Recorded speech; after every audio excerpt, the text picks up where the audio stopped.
Ito mga ka-OFW, pakinggan nyo ang sasabihin ni Tropa. Nagsimula sa maliit hanggang sa tumaas.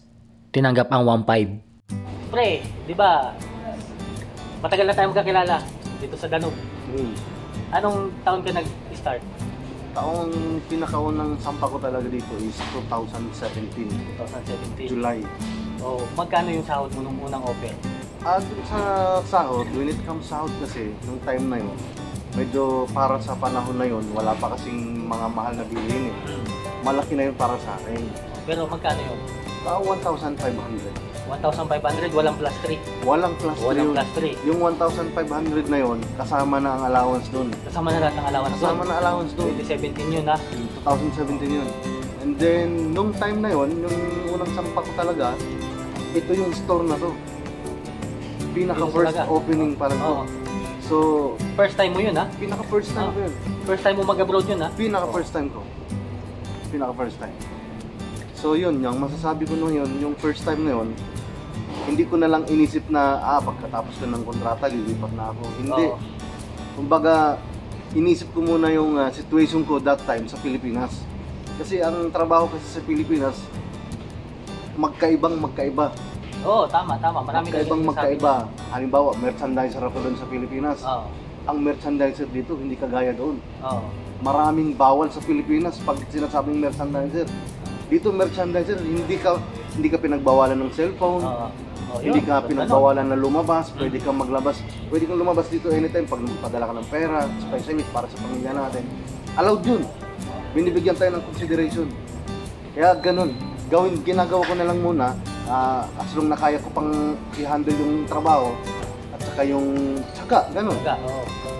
Pero yung sabi mo 2017, magsi 7 years ka na dito. Magsi 7 years na ako. Speaking, turning 7 years na ako. Turning 8 years pa kamo. Turning 8 years na. Kasi pangilang kontrata ko na to. So, umabot ako ng taon hanggang ngayon.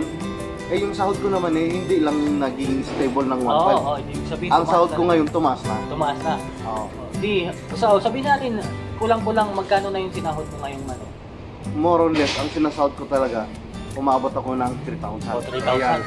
Hiluin mo yun? 3,000 real yun. Tapos, yung iba ayaw ng 1.5 plus 3. Ayaw ng 1.5 plus 3. Huwag niyong tanggihan yung 1.5 plus 3. If ever 1.5 plus 3, huwag niyong tanggihan yun. I-grab niyo yun at gawin yung stepping stone. Yun, tama talaga. Dito, sa pag-abroad. Meron akong mga kaibigan, totally kasamahan ko mismo sa kwarto. Nag-cross country. Saan sila ngayon? Yung isa, unang-una, best friend ko, nasa Canada.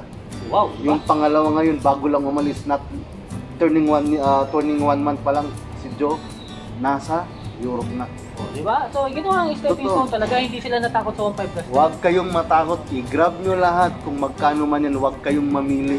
Yung iba kasi sinasabi, huwag kayong pumasok yan, 1.5 plus 3, mababayan, hindi na yan pwede, hindi nasasapat yan sa pamilya. Hindi yun magandang mindset. Yun, tama, mindset lang. Hindi magandang mindset yun. Dapat ang ipo-focus nyo, i-grab nyo. Pag sinabing pasok kayo sa company, i-grab nyo na yun. Kaya maliit man o kaya malaki. Huwag nyong isipin, magtatagal ako dyan o hindi. Stepping stone nyo yun. Tama. After to the following contract nyo or finish contract na kayo, pwede na kayong maggawa. May bala na kayo, may experience na kayo. Tama yun. Pwede na kayong mag-demand, di ba? Mag-demand ka kung anong gusto mo. Dati, kung alis ka man dito, 3,000. Magdi-demand ka sa panibagong kumpanya, pwede mo akong 3,500, 4,000 na, di ba? Pwede yun. Yun ang basta matapos ang kontrata. Maganda talaga. Ang mindset dapat ang pairalin. Tama. Salary, wag mong pairalin yun. Ang mindset mo dapat. Very good. Ganun lang yun. Yun lang ma-advise ko. Ganun mo, panay na tayo ditong 7 years. Matapos salamat pre ha. Okay. Salamat din, salamat. Sa mga nanonood dyan, pakinggan nyo yung sinabi niya. Okay? Totoo yun, legit yun. From my own experience. Huwag kayong matakot sa 1.5 plus 3.